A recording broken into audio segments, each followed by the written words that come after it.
vida sobrenatural de William Marion Branham. Only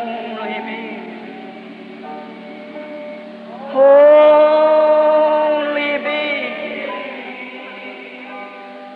all things are possible, only me. A vida, o ministério, o profeta.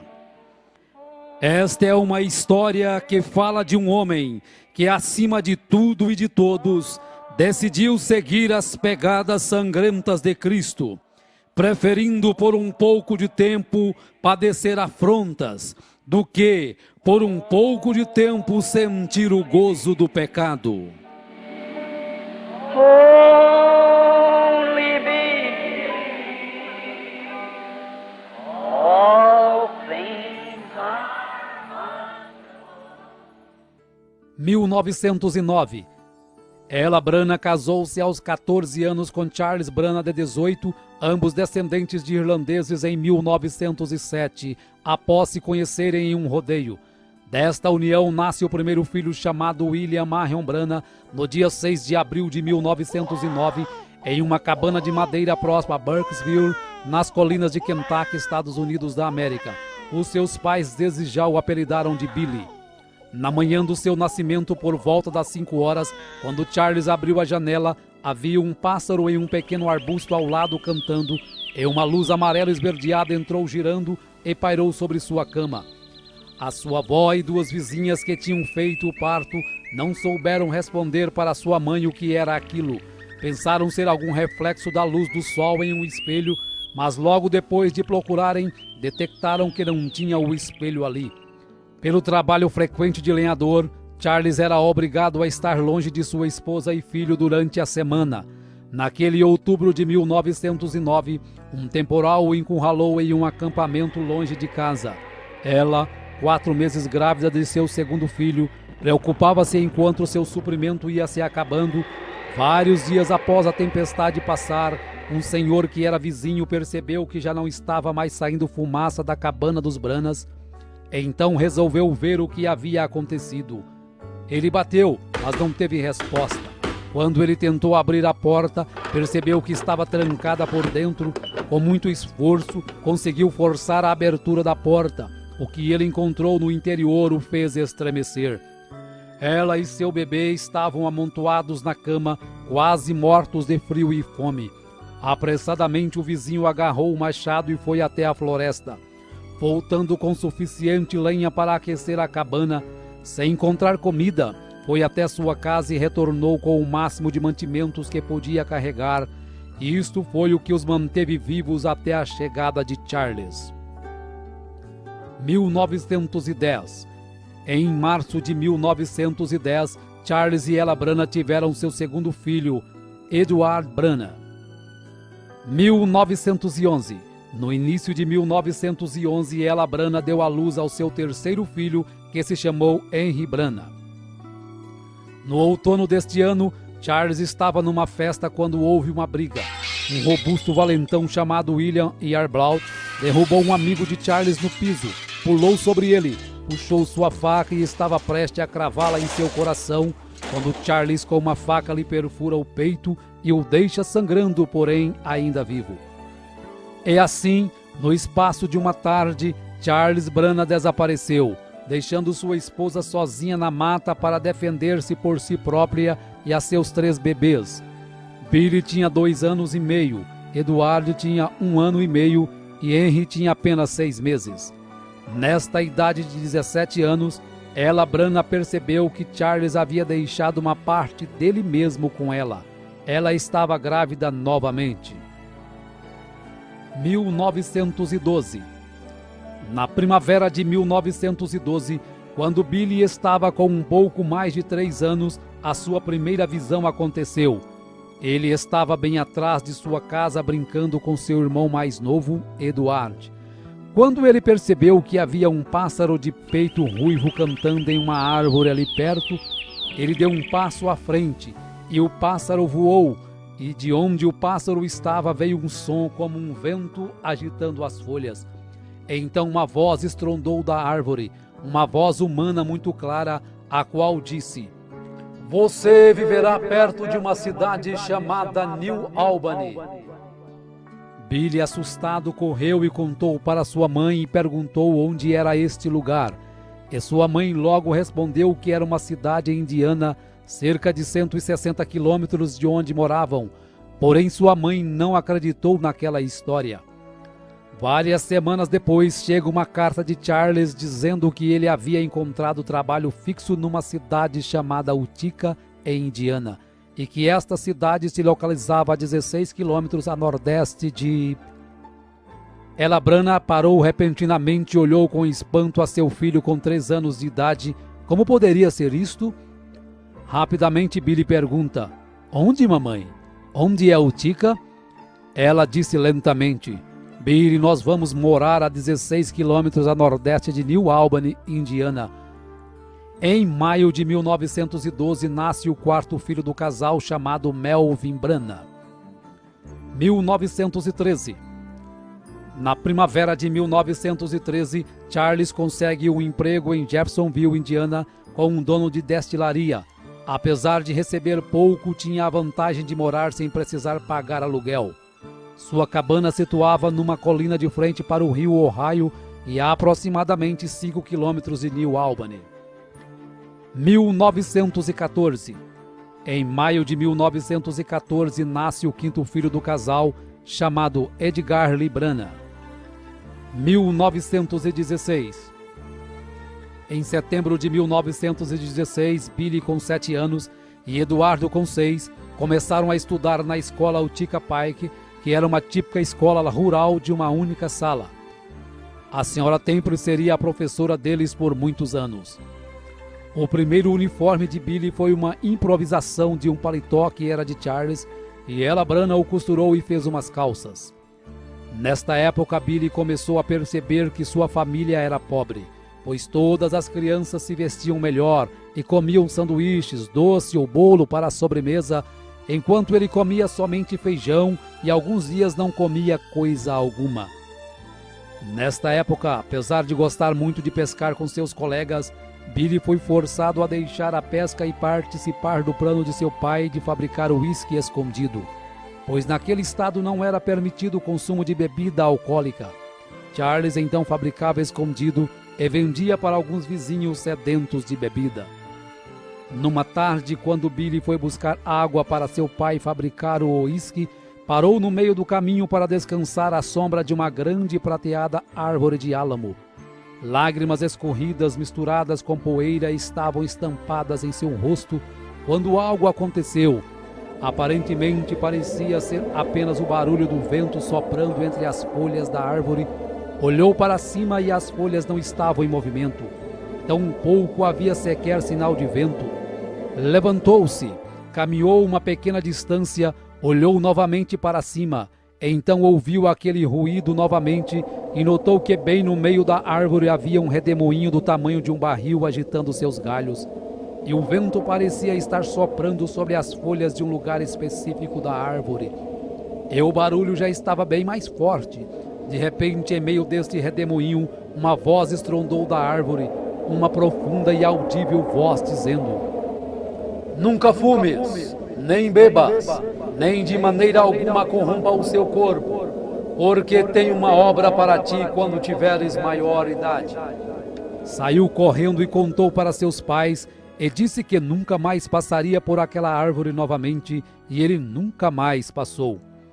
2 semanas mais tarde, Billy e Eduardo estavam brincando e subitamente ele sentiu algo estranho vir sobre ele.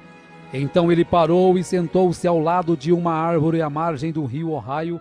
Ele olhou para baixo em direção a Jeffersonville e viu uma ponte levantar-se da margem, peça por peça, em movimentos rápidos e atravessar o rio.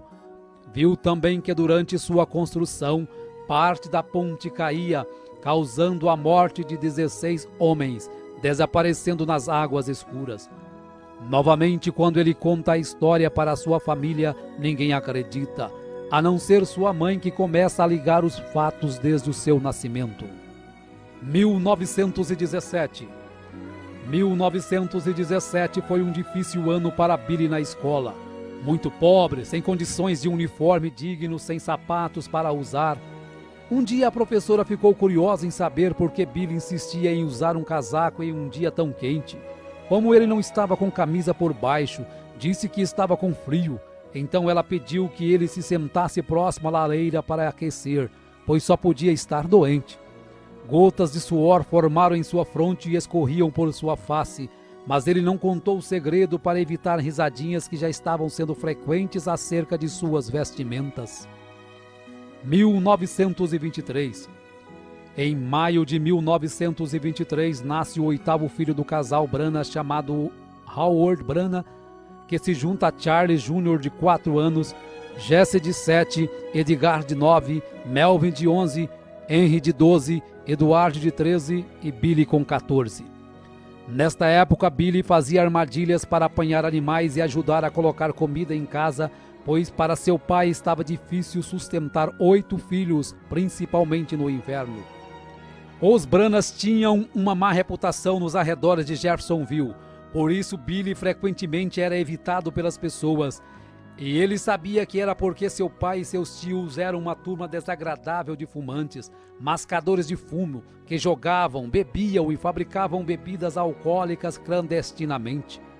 Neste ano, Billy foi tentado a beber, sendo forçado por seu pai e um amigo. Quando Billy não aceita, seu pai o chama de marica.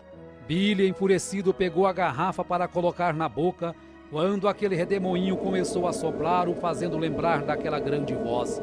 Então jogou a garrafa no chão e saiu correndo e chorando. Na primavera de 1923, Billy caminhava com uma garota para a escola.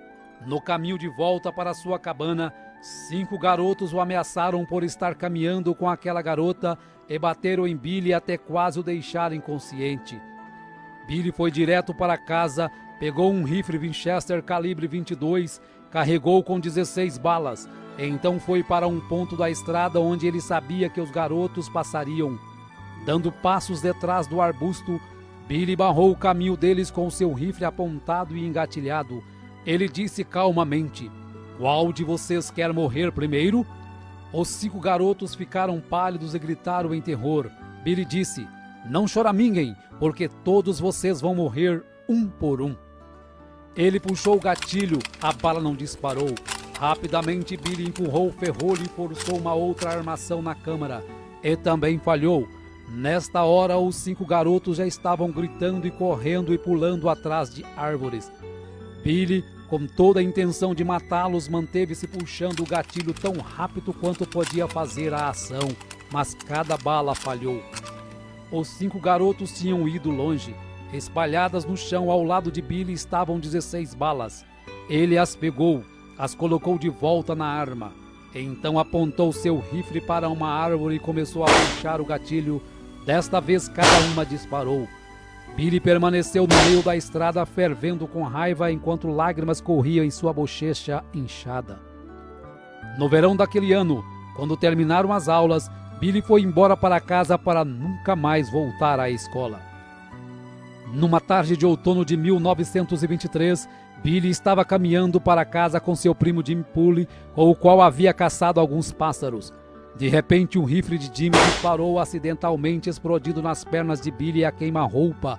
Então Billy caiu prostrado, gritando de dor. Jimmy caiu de joelhos e sussurrou: "Eu sinto muito, Billy." Então ele deu uma boa olhada nas pernas de seu amigo. Jimmy palideceu e disse: "Billy, não se mova, eu irei buscar ajuda." "Não, não me deixe!" Billy gritou, porém Jimmy já estava correndo como um coelho. Quando Billy olhou para suas pernas, ele ficou horrorizado ao ver que elas estavam quase partidas ao meio. Ele baixou sua cabeça para trás e tremeu de medo. Então clamou: "Deus, tenha misericórdia de mim!" Rapidamente, Jimmy estava de volta com um vizinho, o qual levou Billy ao hospital memorial do município de Clark. Billy gritava em agonia enquanto as enfermeiras cortavam grandes pedaços de carne com tesouras e limpavam a abertura ferida o melhor que podiam. Se Billy perdesse muito sangue, poderia ser fatal. Após a cirurgia, Billy dormiu por 8 horas sob anestesia. Neste intervalo, algo aconteceu. como um sonho, porém mais vívido do que um sonho. E nesta consciência ele percebeu que estava caindo através de pequenas nuvens em uma eternidade escura, afundando, afundando. Então, debilmente, já muito fraco, ele ouviu ruídos e gemidos. Assim que caía, o som aumentava até que estivesse todo ao redor dele. Gemidos e gruídos. Agora faces apareciam na escuridão, faces de mulheres, faces horrorosas com gangrenas de cor esverdeadas ao redor de seus olhos e bocas torcidas, gemendo. Billy clamou: ó Deus, tenha misericórdia de mim, tenha misericórdia. Se tu somente me permitires voltar e viver, eu prometo a ti que serei um bom garoto. E num instante ele estava de volta no quarto do hospital. Após 7 meses, as pernas de Billy não haviam melhorado. Então, na primavera de 1924, novamente é operado para retirar restos e chumbos que haviam ficado em sua perna, e desta vez a cirurgia foi um sucesso. Foi neste ano, numa de suas saídas para a floresta, que Billy descobriu a caverna de Greens Mill, onde ele se encontraria com Deus no futuro. 1926. Em meados de 1926, Billy conhece uma garota e, pensando ser diferente das outras, marca um encontro e saem para dar uma volta de carro. Parou em uma lanchonete para comprar sanduíches e, quando ele volta, encontra a garota fumando, a qual ele pensava ser uma boa moça e alguém cuja companhia seria mais apta a desfrutar. Para ele isso foi um choque. Ela o convida a fumar, porém quando ele não aceita, ela o chama de marica. Por isso ele pega o cigarro para fumar e o redemoinho novamente o impede de praticar aquilo que Deus o havia ordenado para não fazer. Nesta mesma época, quando caminhava com seu primo Jimmy, uma cigana o chama e diz que há uma luz que o segue. E explica que aquela luz é porque ele havia nascido sob um sinal muito profundo para uma chamada divina. Tais experiências permitiam que Billy soubesse que sua vida diferia das dos outros rapazes de mais formas do que apenas pobreza. 1927. Em agosto de 1927, nasce o 9º filho do casal, chamado James Branagh. Como sempre, Billy encontrou sua maior paz vagando pela floresta com seu cachorro Fritz do que saindo com garotas ou amigos. Um dia o Sr. Short, um xerife assistente local, envenenou a comida de Fritz. Billy ficou furioso. Charles o alcançou indo em direção ao posto policial com um rifle na mão, dizendo: "Eu vou matá-lo, papai." Charles tomou o rifle e o manteve longe dele. Billy retornou onde estava enterrado seu cachorro. Ajoelhou-se, tirou seu chapéu e disse que um dia mataria o xerife por tê-lo envenenado. Agora que seu melhor amigo se tinha ido, Billy sentiu a necessidade de uma mudança em sua vida mais do que nunca. Mais tarde, naquele outono, conheceu um homem chamado Francisco que estava saindo para o oeste, a Phoenix, no Arizona. Quando o Sr. Francisco o convidou para ir com ele, Billy agarrou a oferta tão logo estivessem prontos para partir. Billy disse à sua mãe que ele iria acampar por 1 ou 2 semanas. Daquela maneira ele poderia deixar a cidade sem que ela tentasse falar com ele para impedi-lo. Quando ele chegasse no Arizona, lhe escreveria uma carta e explicaria. Em setembro de 1927, com 19 anos, foi para o oeste, em Phoenix, no Arizona, para trabalhar em um rancho onde permaneceu por 1 ano e meio. 1929. No fundo de seu coração ele sentia que estava fugindo de Deus, pois estava sempre sentindo a sensação como se alguém caminhasse ao seu lado, tratando de dizer-lhe algo, especialmente quando estava a sós. Um dia recebeu uma carta de sua mãe avisando que seu irmão Eduardo estava muito doente, porém Billy não levou isto muito a sério. Após alguns dias, Billy recebe o telegrama que seu irmão Eduardo havia morrido na noite anterior. A notícia o atordoou. Então olhou através do amarelo e queimado sol da pradaria, e lágrimas corriam pelo seu rosto. Ele lembrou em quão difícil a vida tinha sido para os 2 garotos, indo à escola sem roupas suficientes para vestir, sem livros escolares, papéis ou canetas, e às vezes sem comida para comer. Oh, se ele pudesse somente voltar e viver isto novamente! Porém, Eduardo tinha-se ido. Billy desejou saber se Eduardo estava pronto para encontrar-se com Deus. Então o pensamento o afetou. E quanto a ele mesmo? Estava ele pronto para encontrar-se com Deus? Billy voltou a Jeffersonville para o funeral. No encerramento de seu sermão, o reverendo McKinney pergunta se tem alguém que quer aceitar a Cristo naquela hora. Billy firmou-se em seu assento para não se levantar. Algo estranho estava puxando seu coração. O que quer que isto fosse, estava fazendo ele se sentir miserável. Após o funeral, Billy permaneceu em Indiana. Logo ele conseguiu um trabalho em uma companhia de serviço público de Indiana. Em novembro de 1929, Ella Branham deu à luz ao seu 10º e último filho, que finalmente foi uma menina e se chamou Dolores Branham. Nesta época, Billy recebeu uma proposta extra de emprego, desta vez de ser guarda florestal do estado de Indiana, agarrando a proposta de imediato, pois ele ajudava no sustento da família Branham com 11 pessoas em casa. Um dia, ao ser escalado para patrulhar o Parque Estadual de Henryville, dentro do ônibus, uma mulher astróloga diz quem ele era, o dia em que ele havia nascido, e que havia nascido sob um sinal como um dom para a humanidade. Termina dizendo que ele havia nascido para o Oeste. 1930. Após algum tempo, Billy sofre um acidente de moto em frente a um campo de treino de pugilistas. Então os homens o convidam para entrar e assistir algumas lutas enquanto se recupera. A partir de então começa a tomar gosto pelo boxe e inicia os treinamentos com George Smith, que era então conhecido por 6 segundos, por derrotar um adversário no ringue em 6 segundos. Billy prosperou no ringue e, lutando como amador, nunca havia perdido uma luta. Depois de um ano de competições, ele se tornou um profissional e campeão de vários torneios. Até então ele pensava que era imbatível, até que lutou contra Bill Pritchard. Nesta luta, Billy foi tão massacrado que no intervalo do último round, orou a Deus que se ele permitisse que saísse vivo daquela luta, nunca mais lutaria. Depois daquela noite, Billy jamais subiu num ringue novamente. 1931. No outono de 1931, Billy, com 21 anos de idade, foi acometido de acidez estomacal devido ter se asfixiado com gás em seu trabalho em New Albany, ficando muito ruim. Seu estômago rejeitava quase tudo o que tentava comer. Então, após passar por especialistas em Louisville, Kentucky, os médicos disseram que era apendicite e que ele tinha que ser operado. Muito embora ele nunca tivesse sentido nenhum sintoma dessa enfermidade, permitiu que fizessem a cirurgia. Nervoso e assustado, ele queria alguém perto dele durante a operação que soubesse orar, sentia estar chegando ao fim de sua carreira. Embora não tivesse jamais bebido, fumado ou se corrompido de alguma forma, tinha a consciência de que não estava pronto para se encontrar com Deus. Após a cirurgia, deitado e completamente consciente, Billy sentiu seu pulso se tornar mais fraco a cada minuto. Foi quando o quarto do hospital começou a escurecer como se fosse um grande bosque. Ele podia ver o vento soprando entre as folhas. Ele começou a ter a sua terceira visão. As folhas que ele escutava eram as mesmas que sopravam naquela árvore de álamo naquele dia.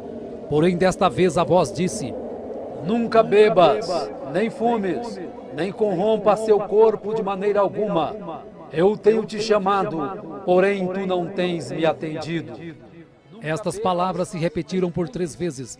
E então disse: "Senhor, se és tu, permita-me voltar de novo à terra, e pregarei teu evangelho desde os terraços e esquinas das casas. Eu contarei a todo mundo sobre isto." Quando esta visão passou, ele já se sentia melhor. Durante o inverno de 1931, sua condição continuou piorando. Seu estômago rejeitava quase tudo o que tentava comer. Seus olhos haviam desenvolvido astigmatismo e por isso não conseguia ler sem espessas lentes. Os médicos já haviam concluído que sua condição era sem volta e prescreveu uma rígida dieta. A partir deste momento ele começou a buscar a Deus, começou a ler a Bíblia sistematicamente e quanto mais lia, mais encorajado ficava. Foi de igreja em igreja para ver se alguma fazia chamada de altar como faziam antes e para sua tristeza não encontrou nenhuma. Uma noite sentiu tanta necessidade de Deus e de uma experiência real que foi a um velho celeiro detrás da casa para orar. Logo se colocou de joelho naquela terra fria e úmida e começou a falar com Deus como se estivesse falando com qualquer pessoa. De repente apareceu uma luz âmbar brilhante na cabana e formou uma cruz. E a voz que a cruz falava ele não podia entender. E então logo aquilo se foi. Orou novamente. Senhor, se és tu, por favor, venha e fala-me outra vez. E logo aquilo veio novamente. Nesta época foi que sua mãe sonhou que Billy estava em uma nuvem branca pregando para todo mundo. Aquilo atingiu Billy de uma maneira muito peculiar, porque sua mãe quase nunca sonhava. 1932. No outono de 1932, Billy estava trabalhando na rede elétrica quando viu pela primeira vez Amelia Hope Brumbeck, uma linda moça com cabelos escuros. Então decidiu conversar com a moça. Nesta conversa, ela convidou Billy para ir à igreja que ela frequentava, a Igreja Batista Missionária em Jeffersonville, da qual o pastor era o Dr. Roy Davis. Apesar de ter ido para a igreja somente por causa de Hope, Billy desenvolveu um imenso respeito por Davis. Passado algum tempo convicto nas Escrituras, Billy pediu que Davis o batizasse da mesma maneira que os apóstolos batizaram no livro de Atos. Embora contra a doutrina da Igreja Batista, o Dr. Davis batizou Billy no nome do Senhor Jesus Cristo. Meses haviam passado e a saúde de Billy só piorava. Ao ler algumas escrituras na Bíblia, correu até a casa do Dr. Davis pedindo que ele ungisse com óleo e orasse por ele, e voltou para casa regozijando e reivindicando sua cura. Naquela noite jantou feijão, cebolas e pão de milho. Sua mãe ficou esperando que ele morresse, pois o médico havia pedido para ele não comer nada sólido. Aquela comida descia para o estômago e voltava várias vezes, mas ele voltava a engolir. E assim foram por vários dias, lutando para comer, e os sintomas continuavam. Pouco a pouco, nos próximos meses, sua condição foi melhorando, até que eventualmente ele podia comer qualquer coisa que quisesse. Seu astigmatismo também melhorou, até o ponto de não precisar mais usar óculos. Ele vibrou de alegria e sua confiança na promessa de Deus aumentou. Próximo ao Natal de 1932, William Branham, com 23 anos de idade, é ordenado como um ministro do Evangelho de Jesus Cristo pelo Dr. Roy Davis. Logo depois de seu chamado ao ministério, começou a trabalhar em New Albany no setor público de saneamento. Um dia, quando estava numa casa vazia, ajoelhou e teve a visão de um senhor de cor chamado Sr. Merrill, de 65 anos, deitado numa cama de hospital, todo quebrado por ter sido atropelado. Ao contar a visão para um amigo, este o conduziu ao hospital, que estava um homem semelhante ao que Billy retratou. Chegando lá, Billy se apresentou e orou pelo homem, e de repente, milagrosamente, contra a vontade das enfermeiras e dos parentes, o Sr. Merrill se levanta e sai andando do hospital no mesmo instante, exatamente como a visão havia lhe mostrado. Numa outra visão, Billy viu uma mulher que há 17 anos não podia andar. Então Deus o encaminhou até a casa desta mulher, e quando Billy orou por ela, no mesmo momento ela se levantou de sua cama e andou. Billy foi para casa entusiasmado e contente sobre estas maravilhosas visões que estavam sendo precedidas de tais milagres. 1933. Durante 24 anos, Billy havia vagado sem objetivo algum através de sua própria solidão espiritual. Agora, pela primeira vez na sua vida, estava comendo alimento verdadeiro carregado de nutrição espiritual. No início de 1933, pregou seu primeiro sermão na Igreja Batista. Nesta época, Billy batizou sua mãe com 39 anos em nome do Senhor Jesus Cristo. Uma noite após toda a sua família estar dormindo, Billy saiu para orar e teve a visão de um homem celestial com vestes brancas. Ao contar a visão ao Dr. Davis e ao reverendo McKinney, eles aconselharam que Billy se afastasse disso, pois era obra do inimigo. Porém, Billy continuava tendo as visões e havia tomado com seriedade o novo ministério, pregava em todos os lugares que passava.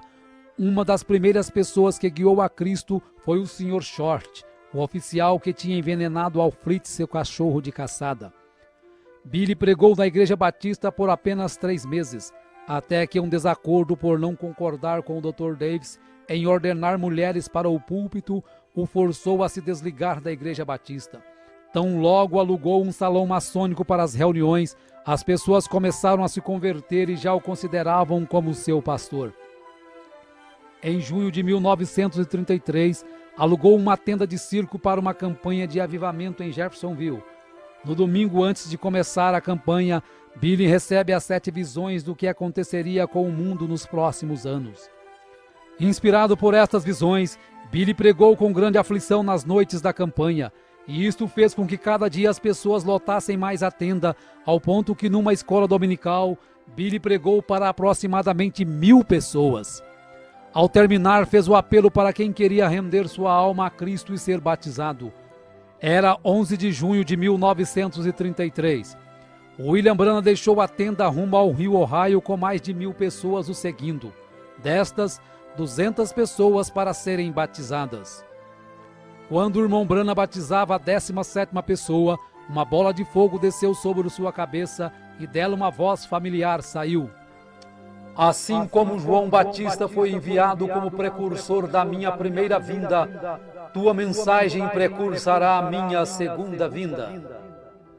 Margie, uma professora de escola dominical conhecida do irmão Branham, estava por ali em seu bote à margem do rio, usando apenas roupas sumárias. O irmão Branham pediu que ela se retirasse, porém ela começou a ridicularizar o batismo até quando viu a luz celestial e, num desespero, caiu de costas e bateu a cabeça, ficando demente para o resto da vida.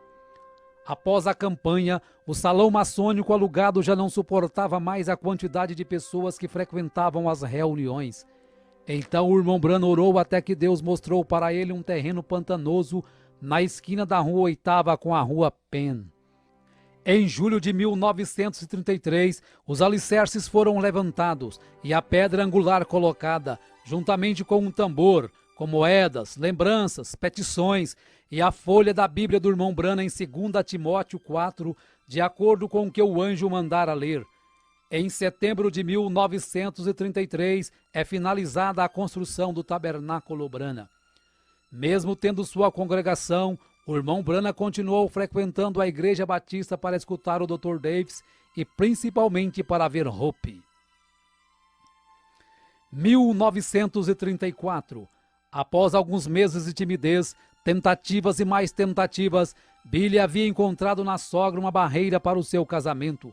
Porém, no Sr. Charles, seu sogro, ele encontrou todo o apoio para realizar o seu sonho de se casar. Billy e Hope, enfim, se tornaram noivos e após alguns meses se casaram no dia 22 de junho de 1934. Ele com 25 anos e ela com 21. 1935. No dia 13 de setembro de 1935, nasce o primeiro filho do casal, chamado Billy Paul. E em outubro deste mesmo ano, se cumpre a primeira das 7 visões. Mussolini invade a Etiópia. Alguns dias depois, o irmão Branham se sente atraído pelos pentecostais ao assistir um de seus cultos. 1936. Em junho de 1936, quando regressava de uma pescaria, ao atravessar o rio Mishawaka, viu uma grande multidão que se reunia para os cultos. Foi aí então o seu primeiro relacionamento com os pentecostais. Eles estavam se reunindo ali para uma convenção. Eram pessoas bem expressivas. Tudo isso era novo para ele, pois não sabia que classe de pessoas era aquela. No culto da noite se apresentou como evangelista William Branham. Quanto mais aquele povo pregava, mais ele sentia que talvez havia algo nisso. Decidiu então ficar para o culto do dia seguinte. No outro dia, ao acabar de chegar, ele é convidado para trazer a mensagem da parte da manhã. Com muita timidez começa a pregar e quando se vê está no pátio de fora com os pastores o convidando para avivamentos em vários lugares do país, pois estavam todos emocionados com sua mensagem. Ao avisar a mãe de Hope desta missão, ela o censura dizendo que são um monte de lixo e que ela não permitiria sua filha com tais pessoas. Deste modo, o irmão Branham ignora o primeiro chamado de Deus para um evangelismo a nível nacional para dar ouvidos à sua sogra. Em 27 de outubro de 1936, nasce Sharon Rose, a segunda filha do irmão Branham com Hope. Este nascimento para William Branham foi o último raio de felicidade a tocá-lo durante muitos anos, apesar de não saber. Em novembro deste ano, as escuras nuvens para William Branham começam a acumular-se. Primeiro morre sua cunhada, em seguida Charles Jr., seu irmão é morto em um acidente automobilístico. Seu pai sofre um ataque do coração em 30 de novembro de 1936, vindo morrer dias depois nos braços de William Branham. Felizmente se converte nos últimos instantes da vida. 1937. Chuvas torrenciais começaram a cair sobre Jeffersonville. Hope havia pegado uma forte pneumonia. As águas chegaram a quase 7 metros de altura na rua Spring, conforme William Branham havia visto na visão. Muitas pessoas morreram durante e após a enchente, dentre elas, Hope no dia 24 de julho de 1937 e sua filha Sharon Rose no dia seguinte com apenas 8 meses de vida. Ele sentiu-se responsável por estas mortes. Seguiu aí um tempo duro e traiçoeiro de sua vida e Satanás começou a trabalhar em sua mente. Mas ele soube vencer o inimigo dizendo: Senhor, tu as destes para mim, e tu as tomastes. Bendito seja o nome do Senhor. Se tu tomares a mim, ainda te amarei. A sua viuvez causava-lhe grande sofrimento. Sentia que a vida não tinha nada a lhe oferecer. Tudo para o qual ele vivia estava no outro lado do mundo. Em casa, estava como sua esposa havia deixado, trazendo-lhe sempre a lembrança dela. Porém, ele reconheceu que foi a vontade de Deus, pois ele tinha um plano em sua vida, e todos esses sofrimentos e tragédias pela qual ele passou, foi um propósito de Deus de lhe trazer ao lugar onde ele pudesse usá-lo. Tamanho foi o seu sofrimento e a saudade que um dia não pôde suportar. Estava em seu trabalho mexendo com alta tensão, começou a tirar a sua luva para pôr a sua mão nos fios com tensão de 2.300 volts. Mas a misericórdia de Deus o livrou, e quando acordou, estava sentado no chão ao lado do poste com suas mãos levantadas. Ele mesmo disse que Deus estava protegendo o seu dom e não a ele. Em um outro dia desses estava tão deprimido que tirou um revólver e disse: Senhor, eu não posso aguentar mais. E orando o Pai Nosso, pôs um revólver na sua cabeça e apertou o gatilho o mais que podia, porém a arma não disparava. Finalmente, quando ele lançou a um lado a arma, ela disparou furando a parede e disse: Senhor, o que fiz? Tu nem sequer me deixas morrer. Ajoelhou-se e disse: Senhor, se tu não me ajudares, não sei o que farei.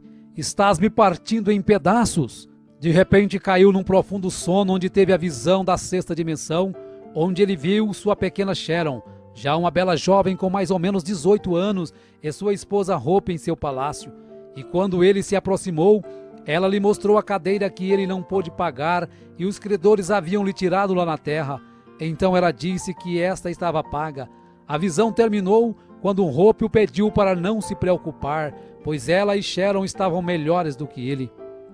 O rio Ohio efetivamente tinha medido aproximadamente 7 metros por cima da rua Spring durante a inundação de 1937. Exatamente como o anjo lhe tinha mostrado que seria, o tabernáculo Branham, o qual não estava longe, também tinha recebido um batismo. Quando as águas baixaram, todos os móveis do tabernáculo estavam virados para cima, a não ser o púlpito, que se posicionou de volta no lugar exato em que estava, na posição vertical e voltado para a congregação. A noite anterior à inundação, Billy tinha deixado sua Bíblia aberta na parte superior do púlpito. Quando ele finalmente conseguiu retornar para inspecionar o dano, descobriu que sua Bíblia estava exatamente onde a tinha deixado, ainda aberta na mesma página. Billy tomou isto como um sinal de Deus. Embora as circunstâncias externas de sua vida estavam em desordem, a palavra de Deus que ele pregava permanecia sempre fiel e estável. 1939. Em 1º de setembro de 1939, se cumpre a segunda das 7 visões que William Branham havia recebido em 1933. Adolf Hitler invade a Polônia e a partir dali viria o Holocausto dos judeus. 1940, um ano de muitas visões e milagres. Enfatizamos apenas o caso de George Carter, uma moça de 23 anos com tuberculose que foi curada pelo irmão Branham, sendo vista antecipadamente através de uma visão. Viveu com saúde até 1954, quando diagnosticou câncer no seio. Novamente o irmão Branham ora e ela é curada, recebendo mais 44 anos de vida, morrendo em 1998 com 84 anos de idade. 1941. Durante os 5 anos após a morte de Hope, Medabloy cuidara de Billy Paul para William Branham. O irmão Branham ainda tentou fazer com que ela deixasse este serviço, pois ela estava em boa idade para se casar, e ele pensava que estava apenas ocupando seu tempo. Porém, Meda se entristeceu com este pedido e chorou durante dias, pois ela se sentiu muito bem naquele lugar e no que fazia. Após uma festa de aniversário que Meda havia feito para Billy Paul em 13 de setembro de 1941, durante uma noite, o anjo, ao acordar William Branham, o ordena a se casar com Meda no dia 23 do próximo mês, dizendo até o horário da cerimônia. William Branham e Meda Bloy se unem em matrimônio no dia 23 de outubro de 1941, conforme a ordenação do anjo. E como lua de mel, Billy, Meda e Billy Paul vão para as montanhas Hurricane, próxima à fronteira do Canadá, onde ocorre o incidente da sua perda em meio à tempestade, conforme narrado por ele na mensagem Um Guia. 1945. Mussolini tinha morrido em desgraça. Hitler havia chegado a um fim misterioso e o comunismo estava se fortalecendo como uma força política dominante. As 3 primeiras visões já haviam se cumprido. Agora William Branham se sentia mais otimista acerca de seu ministério, pois Deus cumpria cada visão que lhe dava. Foi neste ano que ocorreu o incidente do touro assassino e a cura da esposa do incrédulo Sr. Andrews. 1946. No dia 21 de março de 1946, Meda dá à luz ao seu primeiro filho, uma menina chamada Rebecca Branham. Nesta época, todos os ministros o criticavam pelos incidentes que haviam ocorrido na sua vida. O paradoxo de pregar a cura divina e perder tantos queridos de uma só vez, e acabavam por dizer que todos os milagres que seguiam as visões procediam de poderes demoníacos. Isto deixou William Branham muito deprimido e já estava começando a crer que tudo o que acontecia com ele era obra do inimigo. 7 de maio de 1946, um dia que marcaria William Branham para o resto da vida. Em meio a um grande desespero, William Branham deixa $17 para Meda se sustentar e vai para a caverna Greensmill, o lugar onde ele fazia contato direto com Deus, e diz para Meda que não voltaria enquanto Deus não o tirasse desta opressão. Após muito clamar a Deus, um anjo lhe aparece e o comissiona dizendo que Deus irá enviá-lo para levar ao mundo um dom de cura. Para que as pessoas pudessem crer nele, era necessário que ele fosse apenas humilde e sincero, e seria-lhe dado 2 sinais como foi dado a Moisés. O primeiro seria que, ao pegar na mão direita do enfermo com a sua mão esquerda, poderia detectar a presença de alguma enfermidade. E o segundo seria que, por meio de uma visão, ele diria até os mais profundos pensamentos e intenções dos corações. Assim sendo, todos terão que crer. Em seguida, o anjo lhe mostra através das Escrituras que Jesus em seu ministério discernia os pensamentos e intenções dos corações e curava os enfermos. Enquanto isso, os homens religiosos chamavam isso de obra de demônios e chamavam-no de Beelzebu. Quando o anjo se foi, o irmão Branham retornou para casa convicto de seu ministério. Em um domingo, quando entrou à sua igreja, ouviu aos irmãos cantando "Somente crer". Quando sentiu a presença do anjo se aproximar, percebeu que este estava destinado a ser o seu hino tema. Passado alguns dias, William Branham procura o Dr. Roy Davis para contar acerca da sua comissão, e novamente o Dr. Davis diz que ele está apenas cansado e que foi apenas um sonho. Mesmo com a falta de incentivo, o irmão Branham estava determinado a seguir a comissão do anjo. Neste ano ele começa a exercer os sinais que a ele foi dado pelo anjo. pessoas começam a procurá-lo para serem curadas. Através do primeiro sinal, do pegar na mão direita da pessoa enferma, curas e milagres começaram a acontecer. Um dia, o pai de uma criança curada por William Branham o convida para uma semana de avivamento e cura em St. Louis. E durante as reuniões em St. Louis, o irmão Branham fazia a chamada de altar para as pessoas que estivessem enfermas recebessem a oração da cura. No término da semana, os ministros de St. Louis estavam perplexos ao verem tantos prisioneiros serem libertos, câncer desaparecer, tuberculose sumir, surdos ouvirem, cegos verem, aleijados andarem, e por isso pediu para que o irmão Branham ficasse mais uma semana. Após 11 dias de cultos, o irmão Branham teria tocado e orado por mais de 1000 pessoas. Fisicamente, o irmão Branham estava esgotado, porém realizado por ter feito o que Deus lhe pedira, se dedicar por tempo integral ao ministério. Não muito tempo depois de chegar de St. Louis, um telegrama chegou do reverendo Adams de Arkansas, o convidando para uma campanha de cura por uma semana na sua cidade. Em agosto de 1946, William Branham estava em Camden, Arkansas, em um ginásio escolar. Na primeira noite, a coluna de fogo desceu sobre o irmão Branham no ginásio, operando curas, fazendo pessoas correrem, gritarem, desmaiarem. Um fotógrafo capta o momento em que a coluna estava sobre a cabeça do irmão Branham. Após uma semana de cura, teve que sair escoltado pela polícia, pois a multidão não o permitia nem andar. Após Camden, William Branham fez uma campanha de cura de uma semana em Pine Bluff e logo depois vai a Little Rock, a capital do estado de Arkansas. Do verão até o outono de 1946, William Branham pregou através de Arkansas sem parar, sem tempo para descanso. Eram comuns reuniões acabarem às 3 horas da manhã, e após os cultos, quando o irmão Branham exausto começava a cochilar, o telefone tocava, e do outro lado da linha uma pessoa enferma precisando de oração, e mesmo a quilômetros de distância dali, o irmão Branham nunca desprezou nenhum pedido de oração, indo até o enfermo e fazendo a oração da cura. Uma campanha de 8 dias em Jonesboro reuniu o maior número de pessoas que já haviam assistido um culto com o irmão Branham. Uma estimativa feita pelo jornal calculou 28.000 pessoas. O irmão Branham faz uma declaração valente que pretendia ficar ali no púlpito até a última pessoa enferma passar pela fila de oração. O primeiro dia e noite passaram, e o irmão Branham apenas tirava algumas horas para se deitar atrás do púlpito para cochilar, e quando acordava, a fila de oração ainda estava aliada, com o próximo enfermo esperando sua vez para receber oração. William Branham tomava suas refeições do lado do púlpito, assim ele podia continuar orando pelos enfermos o dia todo. Muitos ficavam dentro do auditório dia após dia, apenas enviando alguém para trazerem sanduíches quando tinham fome. Após 8 dias e noites orando, o irmão Branham se encontrava tão exausto, tanto física quanto mentalmente, que ao se deitar não conseguia adormecer. A fila de oração continuava crescendo cada dia mais, e já estava maior do que quando começou no primeiro dia, porém ele não conseguia continuar ali nem mais uma hora.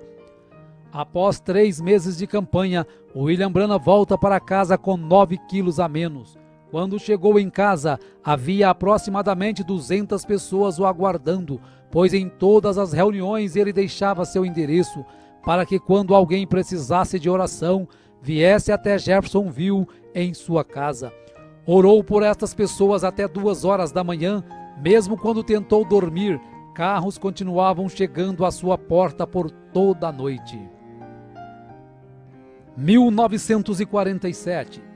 Embora não recuperado totalmente de seu esgotamento, em fevereiro de 1947, longas campanhas continuaram com oração pelos enfermos, sendo registrado aproximadamente 2.500 pessoas recebendo oração por dia. Passou por Louisiana, Texas, Arizona e pela primeira vez em Los Angeles, Califórnia. Em uma destas reuniões na Califórnia, ao curar uma mulher com câncer, em seguida seu esposo manda alguns rapazes levar um cheque de $1,5 milhão para William Branham, que mesmo vivendo em meio a uma grande pobreza, decididamente o recusa, pois quem havia curado sua esposa não era ele, e sim Jesus Cristo. Em todas estas reuniões, os irmãos Jack Moore e Hugh Blow o acompanhavam de perto, carregando o irmão Branham praticamente inconsciente da plataforma e o levando para os hotéis. Jack Moore estava exuberante com esse ministério fenomenal, então viaja para convidar Gordon Lindsay, um editor de uma revista, para presenciar também tamanhos milagres. Em abril de 1947, pregou em Phoenix para pessoas que tinham como língua o espanhol. Foi a primeira vez que prega com um intérprete. Em maio de 1947, após um culto de cura, ao dividir o quarto com Billy Paul, de 11 anos, o anjo de Deus aparece ao irmão Branham numa madrugada. O irmão Branham pede permissão para que Paul o veja também. Então ele acorda Billy Paul para ver o anjo que sempre está ao lado de seu pai. Ao amanhecer, o irmão Branham olha pela janela do hotel e vê caminhões carregando cadeiras de rodas, macas e muletas acumuladas do culto de cura da noite anterior. Nesta noite, o anjo lhe repreende, dizendo que ele estaria confinando muito o dom de cura para realizar milagres. O anjo queria dizer que o irmão Branham procurava sempre realizar um milagre para levar as pessoas a crerem na cura. Na última noite de uma campanha em Calgary, enquanto o irmão Branham estava meditando, o irmão Jack Moore inicia o culto contando as dificuldades financeiras de William Branham, de como sua esposa Meda e seus filhos vivem em uma casa precária, com portas mal vedadas e sem água encanada, e de como ele não media esforços para viver em função do ministério e das pessoas necessitadas.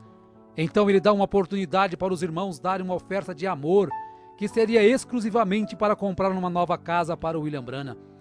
Quando o irmão Jack Moore vai entregar o valor arrecadado para o William Branham, ele ainda rejeita, mas pela insistência e não ser possível mais devolver o dinheiro, relutantemente ele aceitou a oferta. 1948.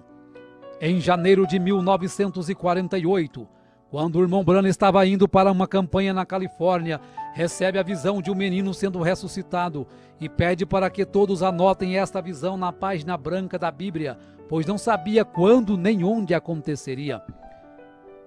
Nesta campanha ele fica conhecendo Fred Bosworth, pregador de cura divina há 40 anos, agora com 71 anos de idade, e este passa a ser o coordenador de suas campanhas. Novamente, William Branham é testado por Deus através de um cheque de $25 mil que um homem que teve sua esposa curada lhe oferecera. Porém, novamente, o irmão Branham o recusa instantaneamente e o rasga na frente do doador. A saúde do irmão Branham cada dia se agravava mais. Estava com dificuldades para dormir. Seu peso havia caído para 45 quilos. Seus olhos afundaram. Sua aparência se empalideceu. E por isso desmarcou todas as campanhas que estavam marcadas naquele ano, pois os médicos diagnosticaram que ele estava com exaustão nervosa e dependia de muitos dias de repouso. Ele começou a perceber que não podia fazer como estava fazendo, com longas filas de oração até a madrugada ou virando noites. E assim como o sogro de Moisés o aconselhou a dividir as tarefas, o irmão Branham se maravilhou ao ver na revista de Gordon Lindsay que vários homens já estavam conduzindo campanhas de cura divina através dos Estados Unidos e Canadá, tais como William Freeman, Oral Roberts, Jack Coy, Tommy Osborne. E o que mais o entusiasmou foi saber que o seu próprio ministério foi o que havia influenciado estes homens de uma maneira direta ou indireta. Ele estava então disposto a não continuar jogando toda a carga para cima de si, mas fazer somente o que seu físico permitisse. Percebeu ainda através de uma visão que de 7 em 7 anos de sua vida aquela condição nervosa voltava e afetava o seu estômago. Porém, passado alguns dias, quando estava na varanda de sua casa, o anjo visita e diz que ele está curado daquela acidez no estômago. Após William Branham ter melhorado e ganhado 6 quilos, Aaron Buster e Fred Bosworth, como administradores das campanhas, começam a analisar as falhas cometidas no passado, como reuniões de cura divina terminar nas altas horas das madrugadas, fazendo com que o irmão Branham chegasse a um nível crítico de cansaço físico e mental. Decidiram então limitar o número de pessoas nas filas de oração e, para selecionar as pessoas, concordarem em usar os cartões de oração numerados, que deveriam ser entregues antes de começar os cultos. Desta forma, os administradores podiam monitorar sua força e encerrar o culto assim que eles sentissem que William Branham já tinha orado o suficiente. Em 14 de maio de 1948, Israel se declara uma nação independente, e o irmão Branham rapidamente associa esse fato com a figueira brotando descrita em Lucas 21. 1949. No dia 24 de julho de 1949, o curso da história cristã para William Branham mudaria para sempre. Quando estava pregando para 10.000 pessoas, ele tinha chamado a fila de oração, enquanto os oficiais reuniam 15 pessoas em ordem numérica.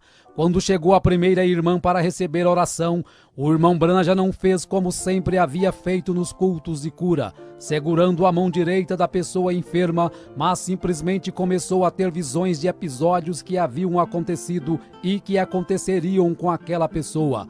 A partir de então, ele percebeu que o segundo sinal que o anjo havia lhe dado estava começando a entrar em evidência, que era ver até os segredos mais profundos do coração.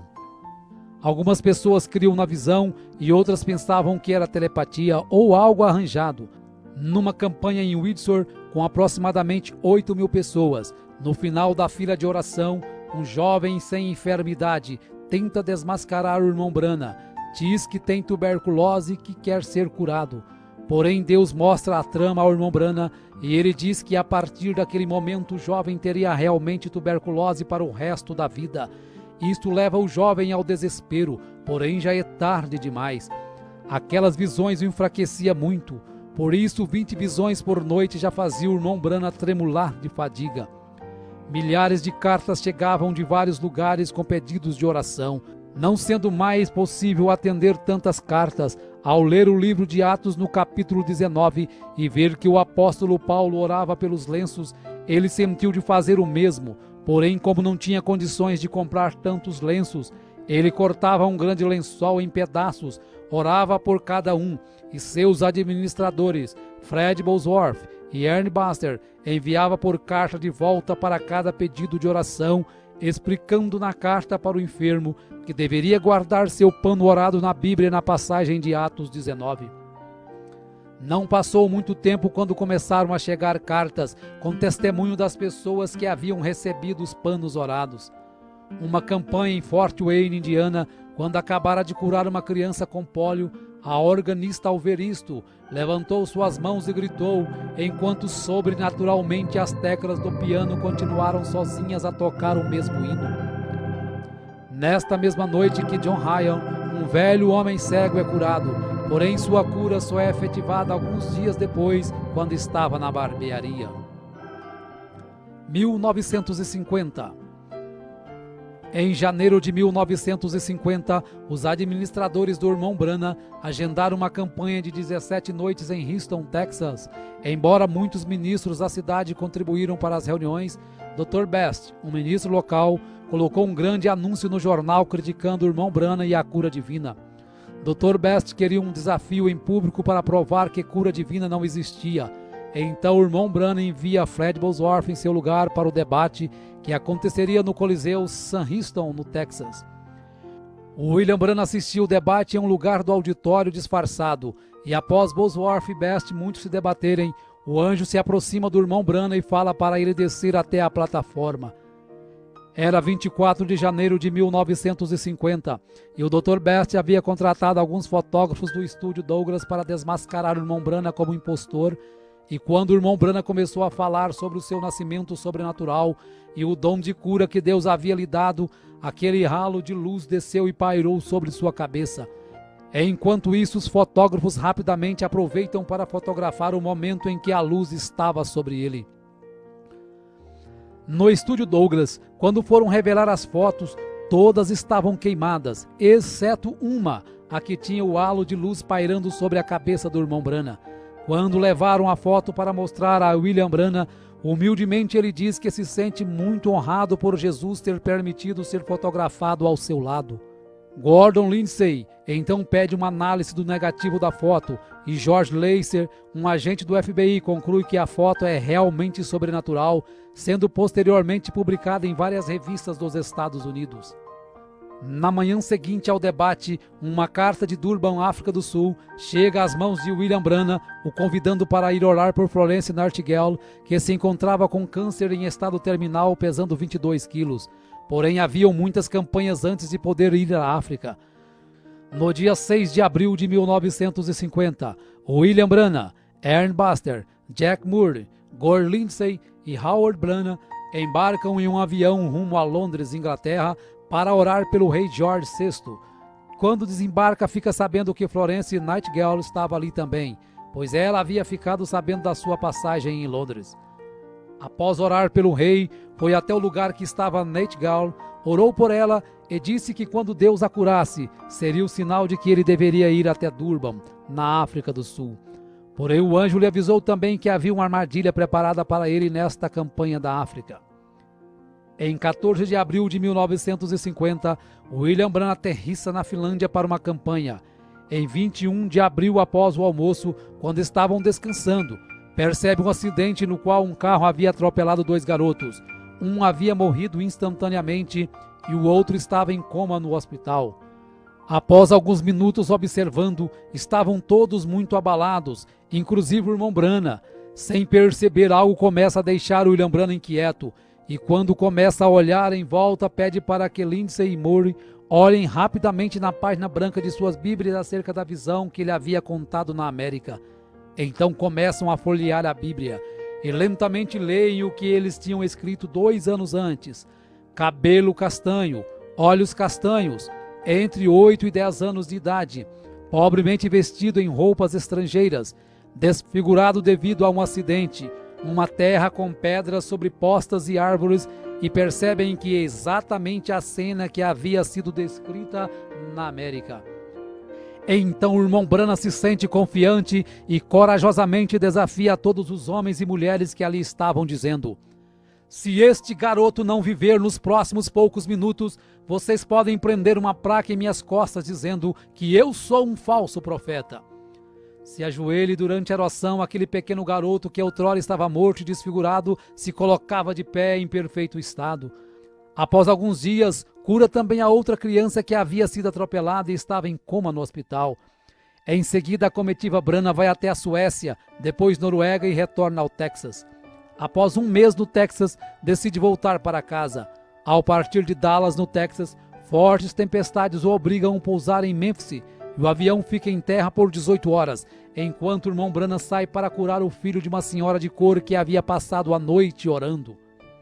Mais tarde, William Branham recebeu 2 cartas que o tocou profundamente. Uma era do Dr. Roy Davis se desculpando das críticas que havia feito no início de seu ministério. A segunda era de Florence Nightingale, que tinha sido curada em Londres. Ela estava enviando seu testemunho detalhando sua firme recuperação do câncer do estômago. Nos 6 meses que tinham se passado, o peso dela tinha subido de 22 para 70 quilos. William Branham se lembrou da oração que ele fizera dizendo que quando o Senhor curasse aquela mulher, isto seria um sinal para ir numa campanha de cura em Durban, África do Sul. 1951. No dia 19 de março de 1951, nasce sua segunda filha com a irmã Meda, seu nome é Sarah Branham. Em 22 de julho de 1951, quando estava numa campanha em Toledo, Ohio, ao sair para almoçar, o irmão Branham tem a visão do arco-íris de sangue depois de ter condenado aquelas pessoas no bar. Volta e conduz a mulher que estava vestida indecentemente a Cristo. No dia 6 de outubro de 1951, a comitiva de William Branham aterrissa em Johannesburg, África do Sul. Johannesburg estava sendo abalada pelo profeta William Branham. Cada reunião estimava-se aproximadamente 15 mil pessoas. Quando Ernest Baxter o avisou que estariam partindo para outras cidades do sul, o anjo mostra ao irmão Branham que ele não deveria ir embora de Johannesburg agora. Deveria ficar em Johannesburg por mais 2 semanas e logo depois, mais 10 dias numa caçada com Sidney Jackson, um homem que ele conheceria dias depois. Após isto, deveria ir direto a Durban e ficar o tempo que Deus quisesse que ele ficasse. Foram muitas horas de discussão para tentar convencer os coordenadores da campanha acerca do que Deus havia lhe dito, porém de nada adiantou, pois o comitê organizador já havia gastado muito dinheiro nos anúncios e estavam dispostos a continuar um roteiro independente do que o irmão Branham dissesse. O irmão Branham então foi orar a Deus, e quando estava orando à noite em seu quarto, recebe a visita do anjo que diz para ele ir para as cidades do sul com os coordenadores, conforme eles tinham programado. Porém, esta era uma vontade permissiva de Deus, e ele sofreria muito por isto. Nesta hora, William Branham recorda da visão quando o anjo lhe fala da armadilha que estava preparada para ele na África. Após vários dias de campanha por várias cidades, a comitiva chega a Durban em 20 de novembro de 1951. O abdômen de William Branham doía muito e logo ele percebeu que era por sua desobediência. Os cultos seriam realizados no hipódromo Greyville e os sermões seriam pregados com auxílio de 15 intérpretes. Na primeira noite, o irmão Branham nota a grande quantidade de raças e o administrador lhe explica que Durban era a única cidade que o governo permitia colocar todos no mesmo lugar. Então o irmão Branham entendeu o porquê Deus queria que ele fosse direto para Durban. O profeta continua sentindo fortes dores no abdômen, mesmo quando estava orando e os enfermos sendo curados. Ele pedia para ser curado também, mas não era respondido, e se viu merecedor daquela rejeição pela desobediência. Em um momento chegou a ser tirado da plataforma chorando de dor. Todos os recordes de frequência estavam sendo quebrados naquelas reuniões. No culto de domingo à noite, estimou-se aproximadamente 50.000 pessoas. Foram tantas curas e libertações que quando o prefeito da cidade chamou o irmão Branham na janela do hotel, ele ficou atônito vendo 7 caminhões de gado abarrotados de cadeiras de rodas, muletas, macas e aparelhos, sendo seguidos por uma multidão de nativos de todas as tribos, ombro a ombro, sem inimizade, cantando somente crer, tudo é possível somente crer. Durante 10 semanas na África, a comitiva William Branham tinha conduzido 120 cultos em 11 cidades, com a frequência de 500.000 pessoas e 10.000 pessoas sendo conduzidas a Cristo pelo batismo. Tudo isso exigiu que o irmão Fred Bosworth continuasse na África por mais um mês para ajudar aos ministros locais a estabelecerem os novos convertidos a Cristo. 1952. O irmão Branham estava vivendo semanas em um estado miserável com muita dor. Recebe o diagnóstico de uma amebíase invasiva, que era a terceira pior enfermidade que existia. No final de fevereiro de 1952, ele retorna ao médico, que diz que o seu estado está cada vez pior e que se as amebas caírem em sua circulação sanguínea e chegar ao seu cérebro ou seu coração, ele viveria apenas mais 10 horas. Às 3 horas da manhã, o anjo acorda e lhe diz que ele está curado daquelas amebas, pois o preço da vontade permissiva já havia sido pago. O irmão Branham retorna às suas campanhas em 13 de julho de 1952, com 8 dias de cultos em Hammond, Indiana. Em agosto inicia a campanha em Battle Creek, Michigan. Durante esta campanha, o anjo do Senhor se aproxima de William Branham e diz: encerre as reuniões em Battle Creek e vira Minneapolis imediatamente. Mais uma vez o irmão Branham teria que sair de um compromisso para cumprir a vontade perfeita de Deus. Só que dessa vez ele não desobedeceu a Deus, passando do teste que Deus lhe dera, mostrando o que aprendera com o acontecido na África. 1953. Após alguns meses de campanha em 1953, passando pela Flórida, Arkansas e Indiana, o irmão Branham decide passar o resto do verão descansando em casa. Neste verão, quando estava no quintal de sua casa, é surpreendido por um enxame de abelhas que o teriam matado se não fosse a manifestação do amor divino. Em agosto de 1953, o profeta recebe a proposta do pastor Leroy Cope de Los Angeles para fazer um filme documentário acerca do seu ministério, o qual Cope chamaria de O Profeta do Século XX. Em uma manhã de agosto começaram as gravações. Foi neste período que Billy Paul, com 18 anos, começou a se distanciar dos caminhos de Cristo.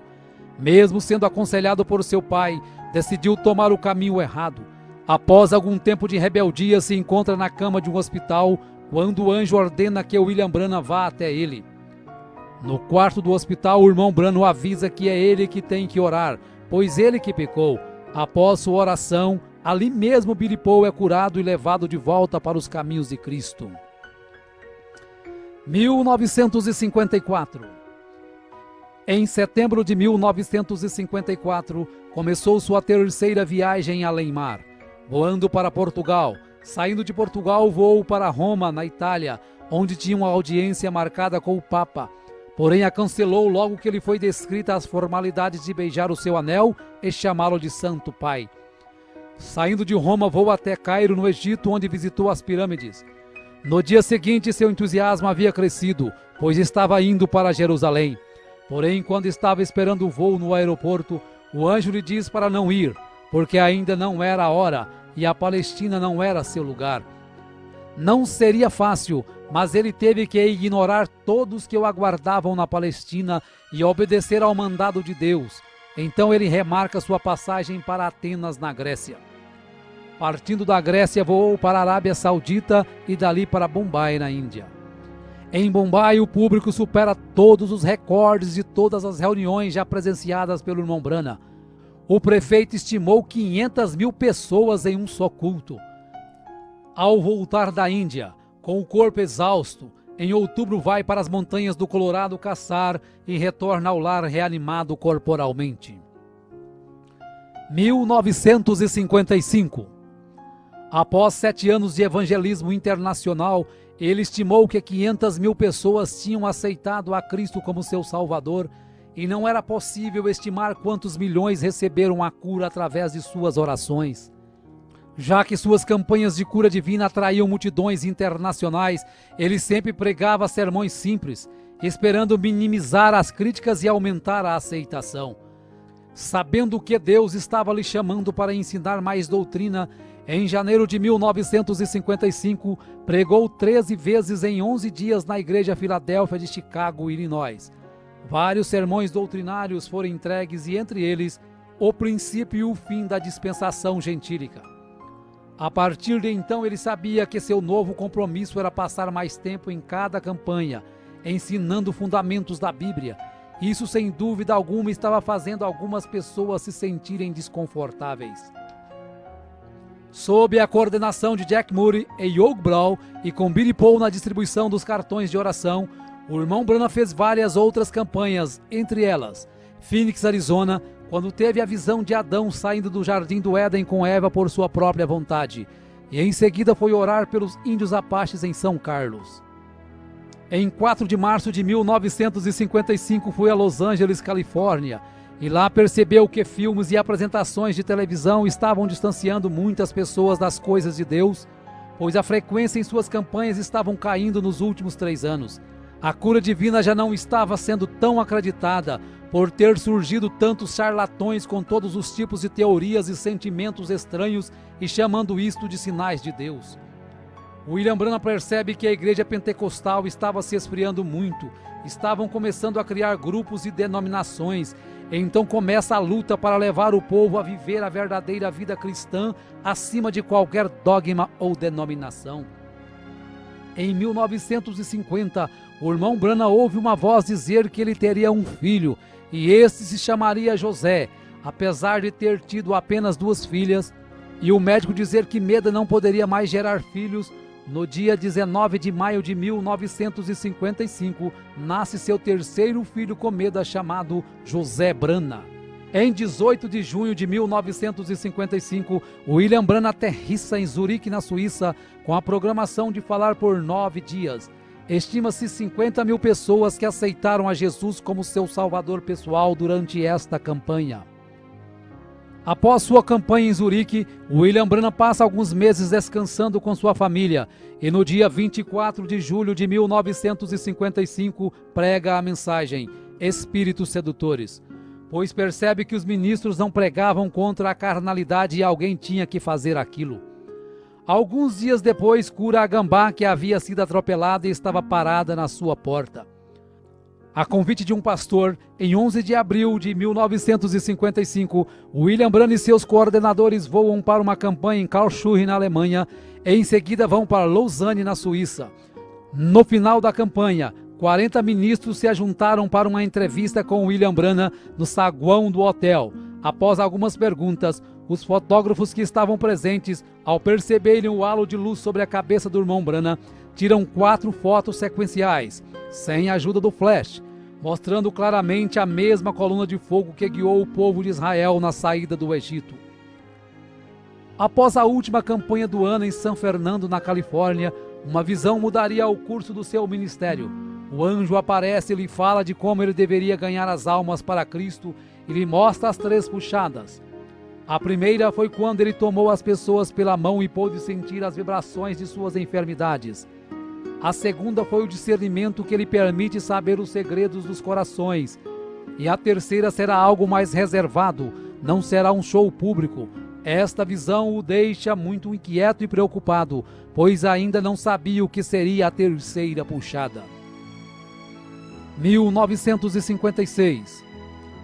No dia 16 de março de 1956, William Branham, acompanhado de Billy Paul e seus administradores atuais, Jack Murray, Young Brown, Miner Arganbright, voam para a cidade de Tacubaya, no México. 25 mil pessoas lotavam o estádio de futebol em um dia chuvoso, quando uma mãe mexicana com um filho morto nos braços, desesperada, força todas as barreiras humanas para conseguir chegar à plataforma. O irmão Branham ainda tentou colocar o irmão Jack Moore para orar pela criança, porém uma visão faz com que ele ore e ressuscite aquele bebê. Neste ano pregou muitas mensagens na América, mostrando vários pontos doutrinários e sempre lutando contra a decadência moral do seu país. 1957. No dia 29 de junho de 1957, estava pescando com os irmãos Buck Woods e Larry Woods. Ao fisgar um pequeno peixe que havia engolido o anzol e em seguida soltá-lo ao rio já morto, o anjo fala para o irmão Branham ressuscitar o peixinho. E isso foi para mostrar que Deus se interessa também pelas pequenas coisas. Em outubro de 1957, quando estava caçando, chega um recado que seu irmão Howard, que ele ajudara nas campanhas, acabara de morrer. Após o funeral de Howard, William Branham vai para Lakeport, na Califórnia, para uma curta campanha. Em um de seus sermões, um fotógrafo tira algumas fotos do seu lado, e na sequência das fotos é possível perceber que sua câmera conseguiu captar a nuvem do anjo do lado direito de William Branham. Em novembro de 1957, o evangelista Fred Bosworth, que foi considerado um pai para William Branham, morre com 84 anos de idade. 1959. Na primavera de 1959, o irmão Branham vai ao hospital orar por Linda Kelly, uma irmã que se desviara da igreja e agora estava entregando novamente sua vida a Cristo. Ela é curada de seu problema, porém após um dia ela morre no hospital. Esta notícia atordoou ao irmão Branham e em um momento de fraqueza diz que Deus devia satisfações a ele.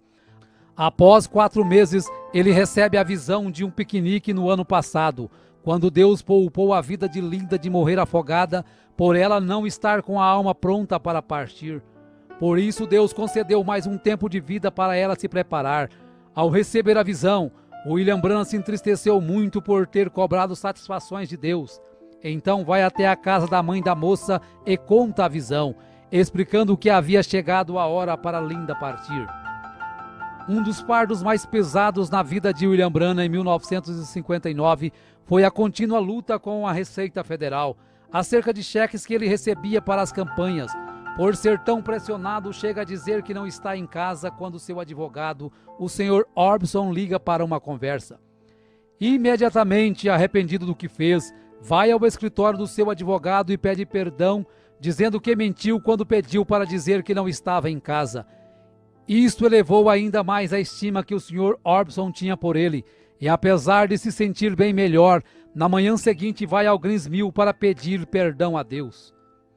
No dia 8 de outubro de 1959, o irmão Branham estava na mata esperando esquilos, pensando acerca de uma escritura que o deixava confuso, que diz: qualquer que disser a este monte, ergue-te daqui e lança-te no mar, e não duvidar, aquilo que pede lhe sucederá. No momento, uma voz explica a escritura e diz para ele pedir o que quiser. William Branham então pede que 3 esquilos avermelhados apareçam em lugares improváveis de estarem. Quando os esquilos aparecem, ele os mata e leva para comer. No dia 11 de novembro de 1959, o irmão Branham e alguns amigos vão à fazenda dos Wrights para buscar o vinho da ceia. Lá encontra Hat Moser com seus filhos, seus pais e sua irmã Edith, que vivia sob uma cadeira de rodas. Ao contar a experiência dos esquilos, Hat Moser crê no que o irmão Branham disse. E nesta hora o anjo diz para o irmão Branham falar para ela pedir o que quiser, que isso será feito.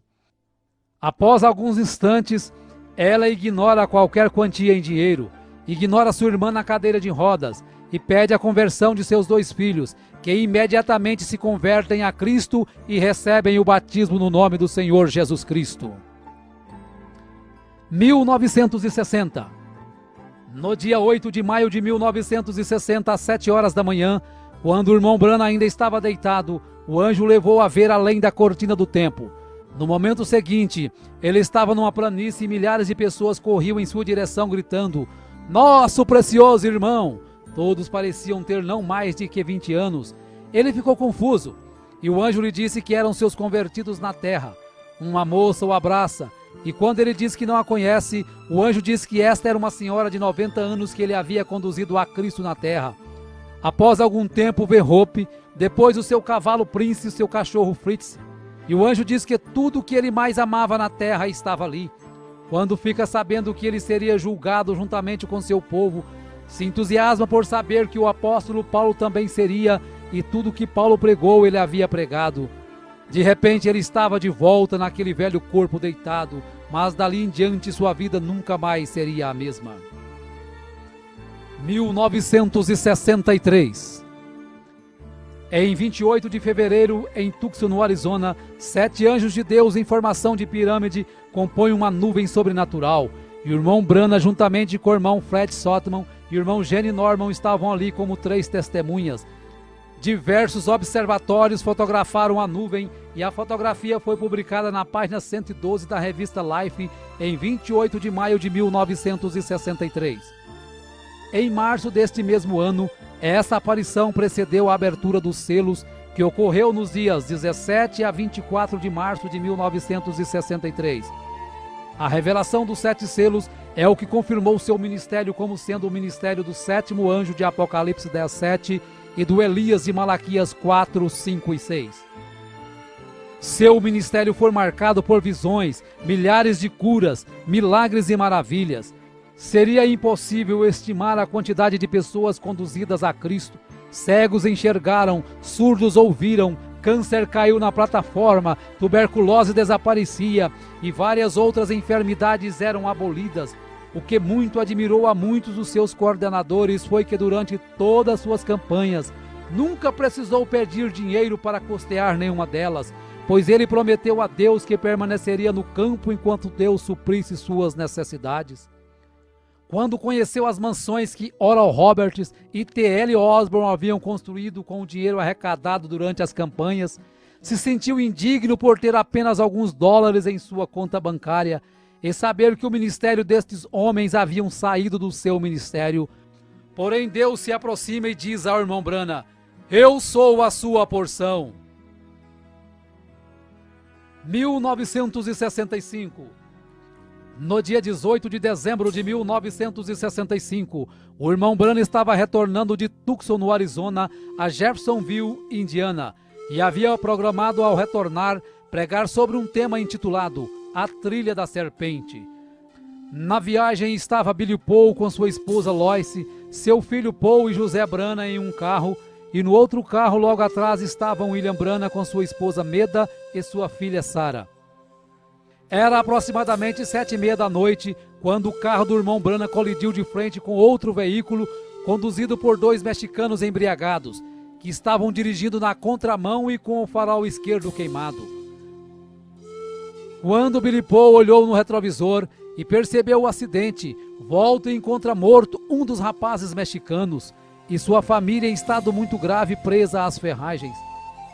Billy Paul pediu para seu pai falar a palavra e ele sairia daquelas ferragens imediatamente. Porém, o irmão Branham disse que o dom era para ser usado para os outros e não para si mesmo. Tanto que, ao saber que Meda estava morta, colocou a mão sobre ela e a ressuscitou ali mesmo no local. Quando o corpo de William Branham em coma deu entrada no hospital, muitas pessoas que estavam internadas até mesmo na UTI foram curadas instantaneamente. Apesar de todos os esforços, o irmão Branham veio a falecer no hospital 6 dias depois do acidente. As irmãs Meda e Sarah, com algumas fraturas, receberam alta alguns dias depois. O irmão Branham morreu aos 56 anos de idade, em 24 de dezembro de 1965, às 5 horas e 49 minutos. E como era o seu desejo, Billy Paul, juntamente com os irmãos que estavam ali no hospital na hora da notícia do seu falecimento, tiraram os chapéus e cantaram a estrofe do hino: somente crer, tudo é possível, somente crer. O irmão Branham foi sepultado alguns meses depois, em abril de 1966. Porém, sua morte não pôs fim a seu ministério, e hoje, 100 anos após o seu nascimento, nós podemos dizer que muito em breve estaremos estreitando sua mão e diremos juntos: nosso precioso irmão, obrigado pelo seu esforço, pela sua renúncia, por seu ministério. Estamos unidos hoje para estarmos juntos amanhã. 2009, 6 de abril de 2009. Ainda ressoa a voz de Deus através da mensagem do profeta William Marion Branham. Por enquanto estaremos nos reunindo e pregando esta mensagem a todos os povos e nações. Até nos encontrarmos com Jesus.